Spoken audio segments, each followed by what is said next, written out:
இந்த ஆன்மீக காரியங்கள்ல ஈடுபடுறதுனால நமக்கு கிடைக்கக்கூடிய முதல் பலன் என்ன அப்படின்னா, முதல்ல நம்மளுக்கு ஒரு டிசிப்ளின் அப்படிங்கிறது வர ஆரம்பிக்கும்.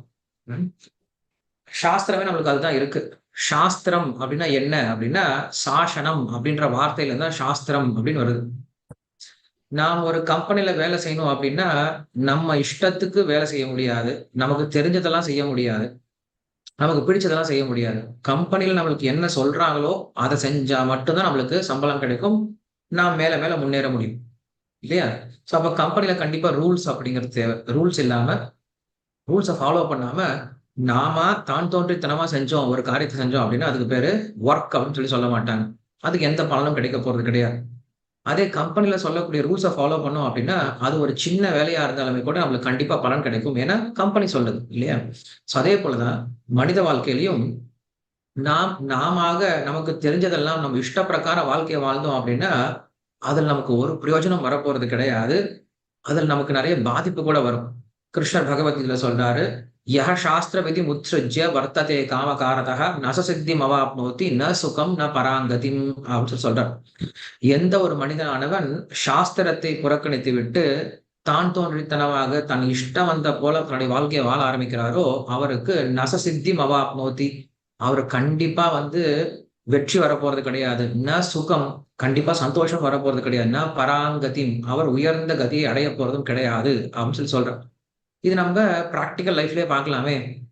ஸ்கூலுக்கு போனோம் அப்படின்னா, ஸ்கூலுக்குன்னு ஒரு சில ரூல்ஸ் அண்ட் ரெகுலேஷன்ஸ் இருக்கு. அத கண்டிப்பா ஃபாலோ பண்ணியே ஆகணும்.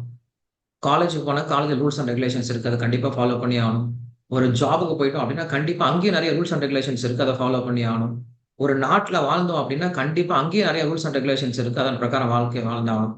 அப்படி இருக்கும்போது மனித வாழ்க்கையில மட்டும் நம்ம என்ன நினைக்கிறோம் அப்படின்னா, எனக்கு யாருமே எந்த ரூல்ஸுமே சொல்லக்கூடாது. என் இஷ்டம் வந்த போல நான் சாப்பிடுவேன். என் இஷ்டம் வந்தது போல நான் என்னுடைய குடும்பத்த பார்த்துப்பேன். என் இஷ்டம் வந்தது பிரகாரம் என்னுடைய பொழுதுபோக்கு, என்னுடைய ஆன்மீகத்த கூட என் இஷ்டம் வந்த பிரகாரம் பண்றேன் அப்படின்னு சொன்னோம் அப்படின்னா, அது நம்மளுக்கு பலன் குடுக்காது இல்லையா? எல்லாத்துலயும் ரூல்ஸ் ஃபாலோ பண்றோம். சோ அப்படி இருக்கும்போது வாழ்க்கையில கண்டிப்பா ரூல்ஸ் அப்படிங்கிறது தேவை. அதுக்கு தான் நம்ம என்ன பண்றோம்? சாஸ்திரம் அப்படின்னு சொல்றோம். சாஸ்திரம் அப்படிங்கிறது ஒரு மனிதன் எப்படி மனிதனாக வாழ வேண்டும் அப்படின்னு நம்மளுக்கு குடுக்கக்கூடிய கட்டளை தான் என்ன சொல்றோம் நம்ம சாஸ்திரம் அப்படின்னு சொல்றோம். அந்த சாஸ்திரத்துல இந்த ஒரு பகுதி சொல்லப்படுது. காலையில நம்ம எந்திரிச்சோன என்ன பண்ணணும் அப்படின்னா, இந்த பிரார்த்தனை அப்படிங்கிறத கண்டிப்பா எல்லாரும் செய்யணும். எப்படி நம்ம பல் துலக்கிறது ரொம்ப முக்கியமோ, குளிக்கிறது ரொம்ப முக்கியமோ, அது தினசரி நிகழ்ச்சியா மாறி போயிடுது இல்லையா? எவ்வளோ பிஸியா இருந்தாலும் கண்டிப்பா அத செஞ்சே தீருவோம். ஏன்னா நம்ம கிளீனா இருக்கணும் அப்படிங்கிறது நமக்கு தெரியும்.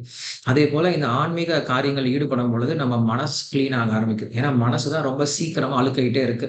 ஸோ அந்த மனச கிளீன் பண்ணாம விட்டோம் அப்படின்னா, அதுவே பெரிய நோயா மனநோயா மாறி போயிட்டு இன்னைக்கு நெறைய பேருக்கு மனப்பிரச்சனை தான் அதிகமா இருக்கு. உடம்பு பிரச்சனைய காட்டிலும். ஸோ மனச கிளீன் பண்றது ரொம்ப முக்கியம் இல்லையா? அதுக்கு தான் என்ன பண்றோம்? தினசரி பிரார்த்தனை அப்படிங்கிறத பண்றோம். மந்திரத்த ஜெபம் பண்றோம். ஸோ இது ஏதோ நம்ம வாழ்க்கையில ஒரு பகுதியா வச்சுக்காம, தினசரி நம்முடைய வாழ்க்கையில ஒரு அங்கமா மாறி போயிடணும் இந்த ஆன்மீக காரியங்கள். ஸோ அதான் நம்ம என்ன பண்றோம்? நம்ம நிறுவனத்துல தினசரி செஞ்சுட்டு இருக்கோம். நம்ம நிறுவனத்துல இருக்கக்கூடிய மிக முக்கியமான பொறுப்புல இருக்கவங்க என்ன பண்றாங்க? நம்மோட சேர்ந்து அவங்களும் என்ன பண்றாங்க? நமக்காக சேர்ந்து பிரார்த்தனை பண்றாங்க. நம்மோட சேர்ந்து இந்த மந்திரத்த சொல்றாங்க. ஸோ நம்ம எல்லாரும் ரொம்ப ரொம்ப பாக்கியசாலிகள். இவங்க எல்லாரும் நம்மோட சேர்ந்து செய்யறதுக்கு. அவங்க எல்லாருக்கும் நம்ம நன்றி தெரிவிச்சுக்கணும்.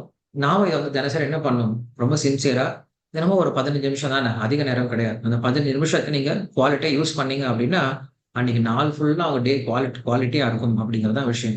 ஸோ எல்லாருக்கும் ரொம்ப நன்றி.